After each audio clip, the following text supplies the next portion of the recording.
It's all about milliseconds.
We now work to the rhythm of the machine. And increasingly to the rhythm of the computer, which is relentless. It never rests. An industrial machine, a steam engine doesn't rest. You know, there was no such thing as an hour as a standard unit until the 1300s.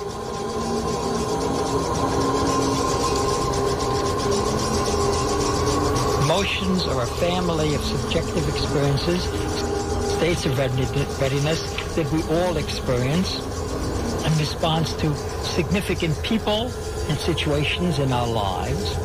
And emotions are designed to enhance our opportunity for happiness and decrease our exposure to misery. And then the Benedictine monks invented the mechanical clock.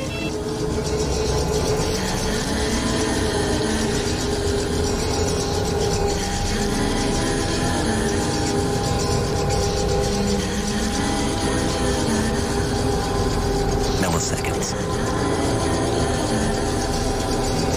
It's all about milliseconds. And the standard hour.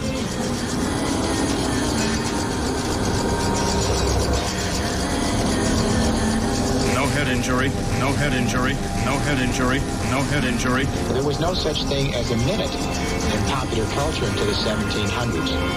The second hand came in shortly thereafter and was used in science and navigation.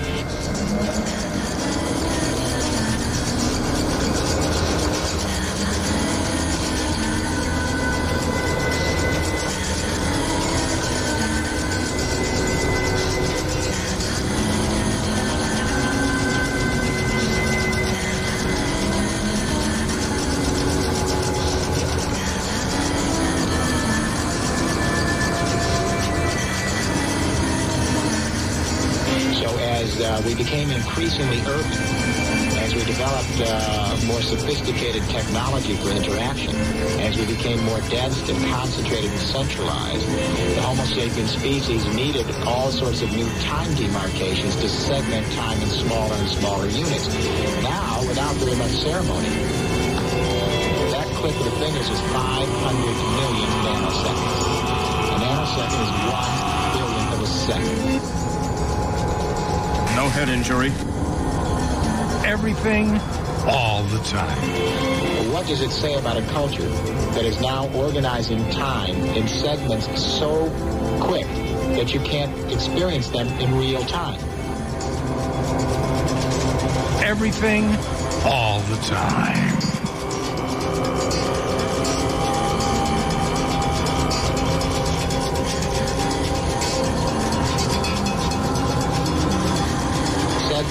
So quick. Milliseconds.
The thing that valued by most in the world?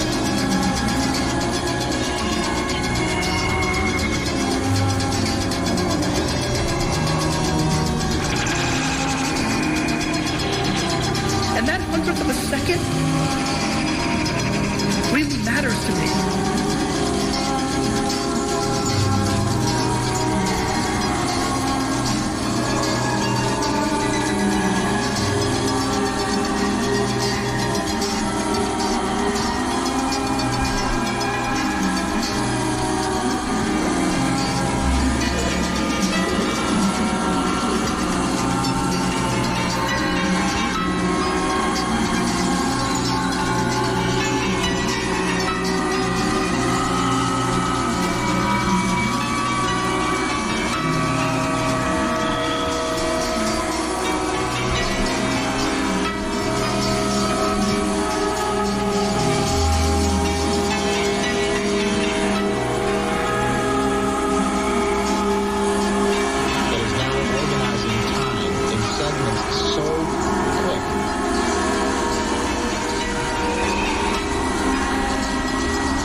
You can't experience them in real time.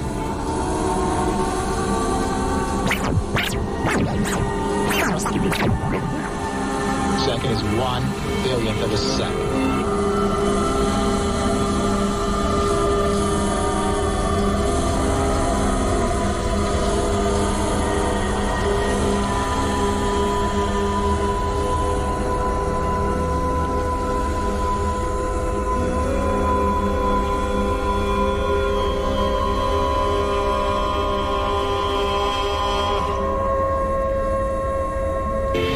What does it say about a culture that is now organizing time in segments so quick that you can't experience them in real time?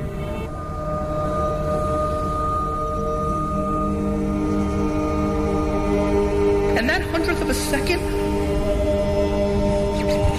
really matters to me.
In Christianity or whatever, people say, well, shun the world, or the world is an illusion, etc. In neuroscience, it deals with the complexity of the computations by which we simplify the world. 200 milliseconds. 200 milliseconds. The simple fact is the world is trillions of times more complicated than we experience it. 200 milliseconds. And in order to get through the day, in order to avoid cars or previously presumably avoid tigers, we have to cut it down, and every organism has to cut it down to a manageable entity. Jane Doe clicks on a URL and the publisher's content begins to load in browser. Wherein we can work. And that's why every organism, including us, have a virtual reality. The publisher may find information it has stored on Jane Doe, possibly in its data management platform. Because if you saw and experienced everything when you were crossing it, for instance, there's that you never experienced radio waves. We have the microwaves that cover television. We have lots of sound waves or pressure waves that we never hear.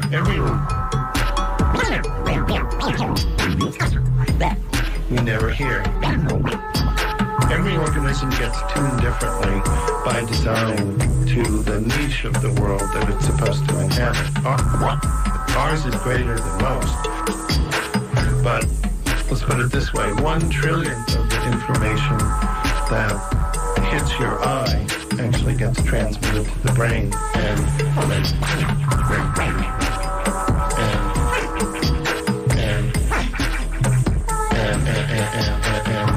Publisher sends available information to its ad server, asking ad server whether an ad campaign is available that would target Jane Doe.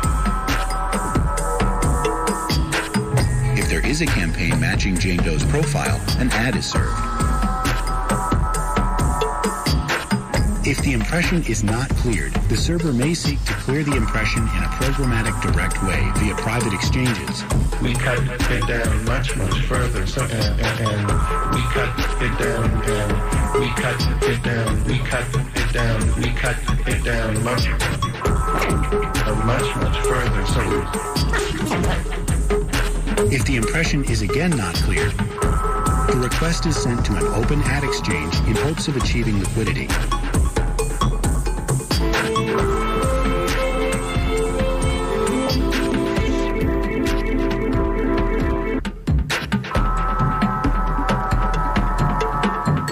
Circle on it, and it has hands. The hands are moving clockwise.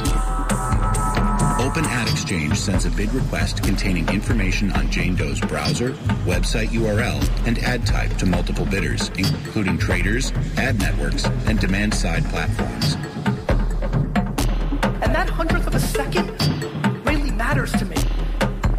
How close Barbara comes to matching their criteria for being a targeted customer. Now, this is where the programmatic ecosystem comes into play. This process happens millions of times per second. Each bidder overlays it with additional user data and marketers targeting.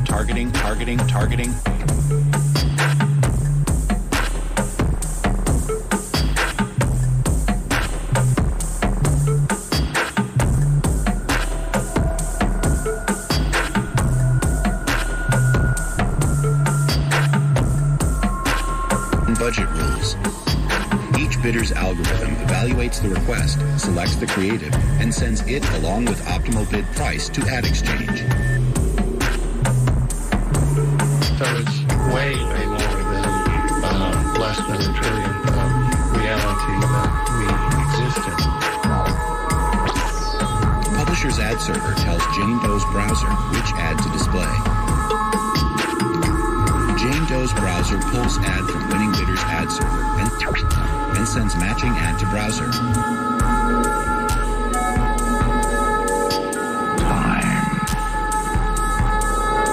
How close Barbara comes to matching their criteria for being a targeted customer.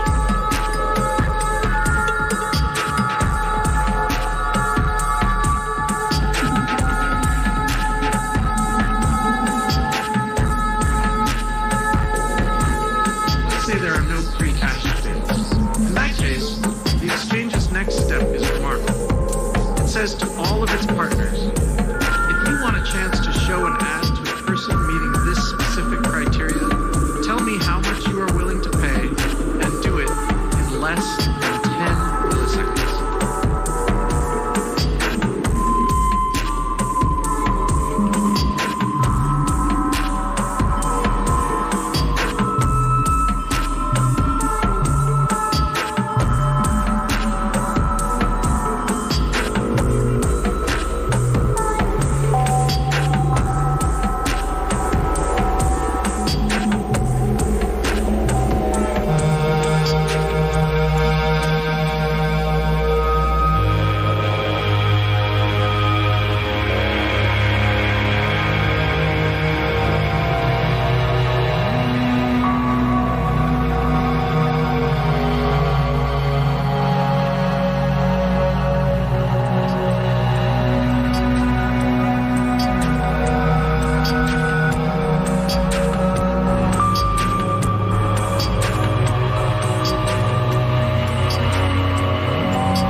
including matching ad.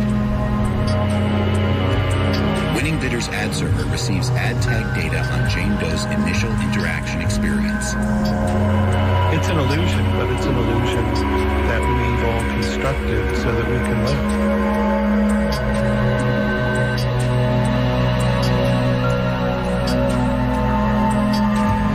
And that is 200 milliseconds, the life of a programmatic ad impression. 200 milliseconds.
circle that is analogous to the rotation of the planet. It's the last faint reminder that time is cyclical, that our sense of time is embedded into the rhythms and the periodicities and the frequencies of the planet in which we live. If you look at the hands, you can tell where the time has come from, quarter past the hour, and where the time is going, quarter to the hour. Look at your digital watch now, you folks that are wearing one. There's no circle on that watch. No.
The most in the world is time.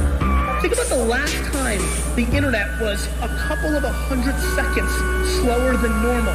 Think about how pissed you were. How many people here remember when you worked 9 to 5, 9 to 6, 9 to 7, that was it, that the day was over? Remember that world? That world doesn't exist anymore. The life of a programmatic ad impression. We value time so much more. And so, that is becoming a bigger and bigger importance and value prop to the end consumer. And so many of our tactics completely disrespect that. Look around.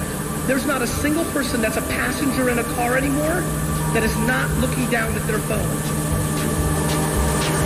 When you're driving, make sure you look over. I promise you another thing. Forget about the passenger. 3 out of every 5 of the drivers, they're also looking at their phone. People aren't looking at billboards anymore. They're not even looking at the fucking road.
Including when they're sleeping, are never arm's length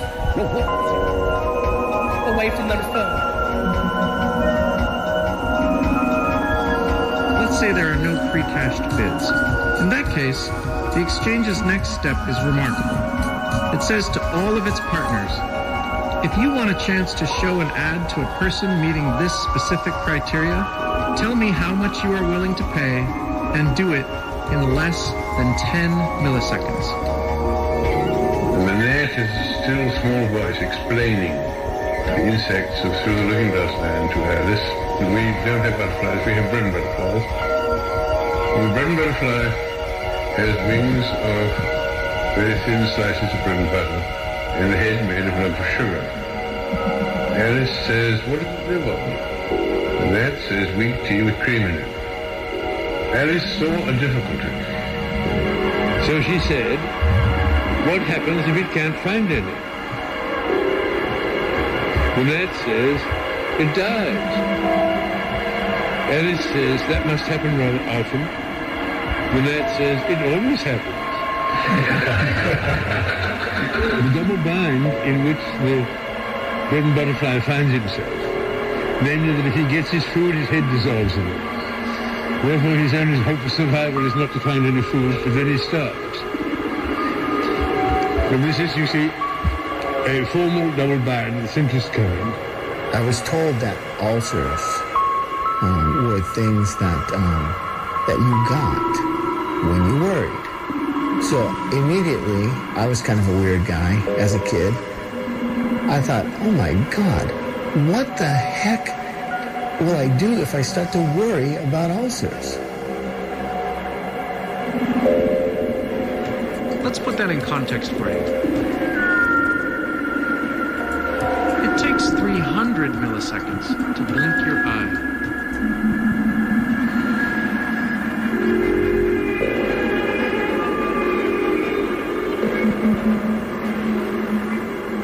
Never realizing that time is obligated to the rhythms of nature. It's a very good statement of a generation that's present-oriented, a generation that has no sense of the past, no ability to project into the future, but lives in the ever-present, hyper-efficient nanosecond now. Hyper-efficient nanosecond now.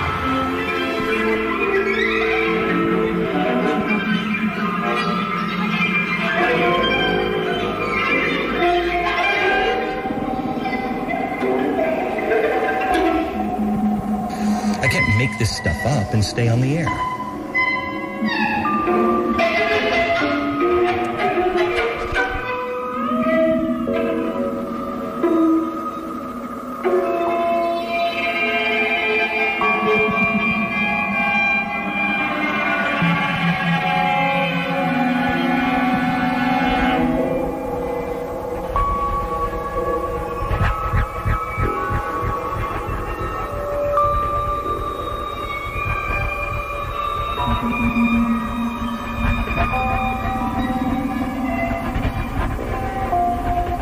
It requires 25% of all the energy. How did it came to be?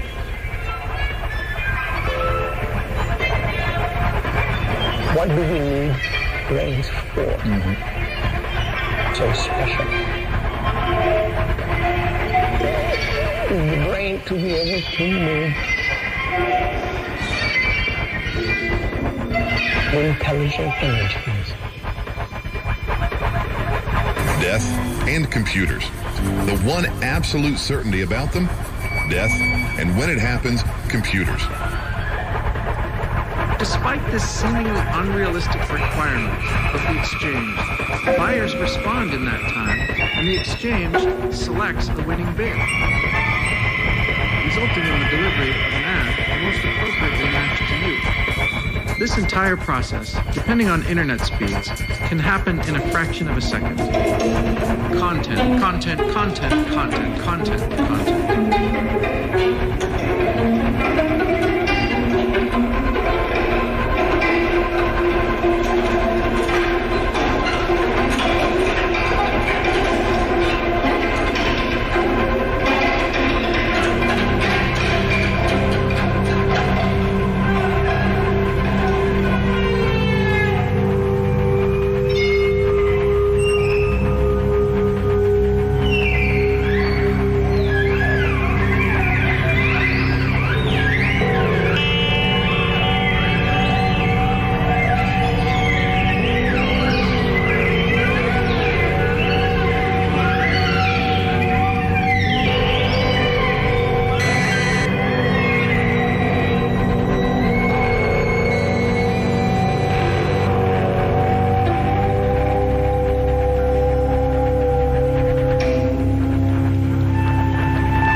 come to you.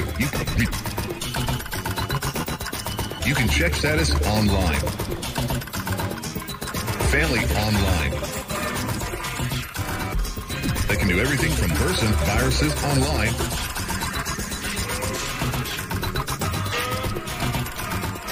.com. virusesonline.com. In person, or you work all day, right? Online. Precious time. .com. Phone, tablets, internet, home phones. Call me at the store. Let's say there are no free caches.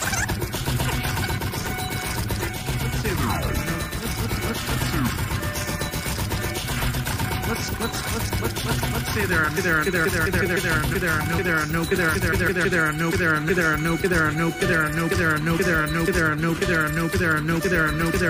are no pre-cached bids. In that case, the exchange's next step is remarkable. It says to all of its partners,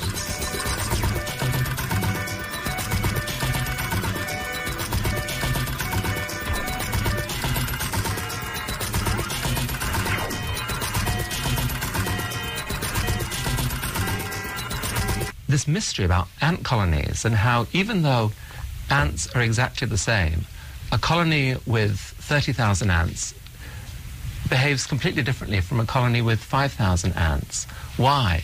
And she talked about how emergent behavior happens, that from these same units behaving individually the same, the system itself changes dramatically. And then suddenly in her talk, she points out that this may help explain how brains work and how these funny little neurons, manage to suddenly invent selves and create this sense of self that we all have. So from ant colonies to a brain. So designers are inspired by scientists, scientists are inspired by designers, and so it goes. Think of it graphically as, and Michael Frayn, who's a famous playwright, also uses this in one of his new books. Think of it as two overlapping circles. One is the circle of the world, and the second is the circle of us. Where they overlap, which is a very, very thin ellipse, is the world that we live in. And we don't really see the world as it is. Think of it, as you're listening to this, you're not paying attention, say, to the weight of your body against the chair. While you're listening to this, even if you're driving, you've blinked probably 60 times a minute, but there's no interruption when you blink. Now stop noticing you're blinking if you're driving now, but the world doesn't get interrupted. So we obviously project some sense of a continuing reality when we don't really have it. And so it goes. So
Triton is 2 million light years away. Time is an illusion, Commander Koenig. Not to us, and not to you, because your planet no longer exists. I can prove it. I stand by. We do not wish to destroy your men, Commander. Are you? We will, if it is necessary. Won't be necessary. You have to be able to The eat. Triton no longer exists. Victor. She's setting the computations now.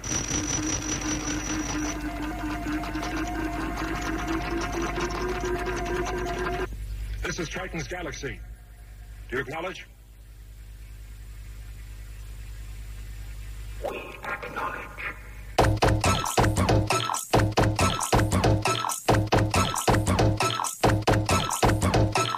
This is Triton's star system.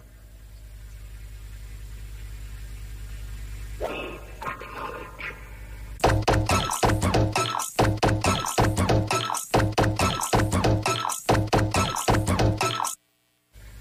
This is Triton's universe.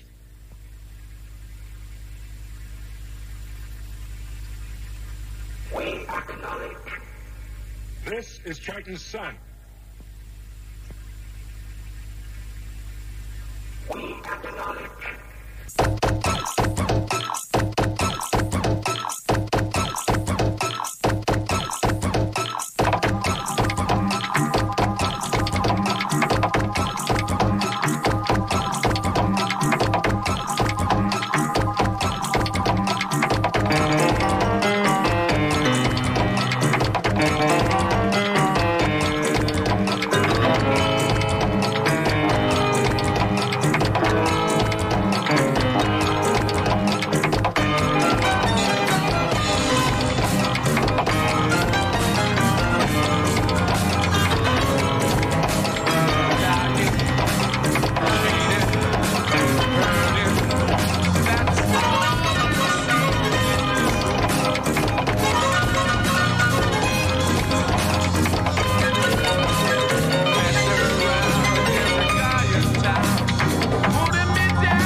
prove beyond a doubt that your sun exploded, that Triton and the other planets in your solar system have been destroyed. Triton no longer exists. Your function is discontinued. And release Dr. Russell and my men.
.1 KPFA, 89.3 KPFE in Berkeley, 88.1 KFCF in Fresno, 97.5 K248BR in Santa Cruz, and online at kpfa.org. Tonight's episode is called Milliseconds.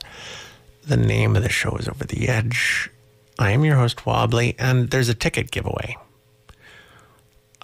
That's right. On Over the Edge, there's a ticket giveaway. And what this is really an experiment in is whether or not anyone's listening, because this wouldn't even really be a receptacle call.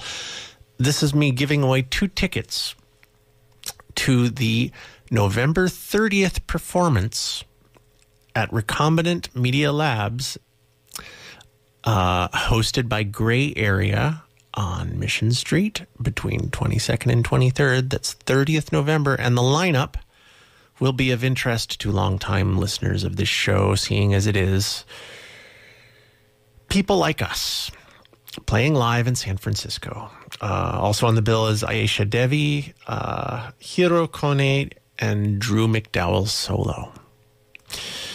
Vicky will be playing, Vicky aka People Like Us will be playing her new audiovisual work, The Mirror.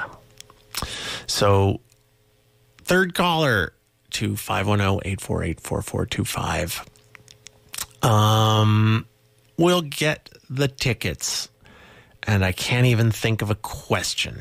Also, at the Recombinant Festival, worth mentioning, the very next night, also two people on the bill who have played this show. The December 1st show is Demdike Stare, R. Rose, Antennas, and Antimatter. So be it.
The tickets have been given away. But, yes, not to plug this festival too thoroughly, but it is exciting because they're bringing my friends Vicky and Seth from overseas to play this festival. The website is recombinantfestival.com if you want to check out the entire lineup from Monday to the following Sunday. But Gas and Marcus Schmickler on 26 November. Semiconductor, other longtime friends of Over the Edge, will be playing at the Lab Earthworks opening on 27 November. Herman Colgan and William Wynant Percussion Group on 28th November at Gray Area. And then Drew McDowell and People Like Us on Friday. Demdike Stare, R-Rose, Antimatter, and Antennas on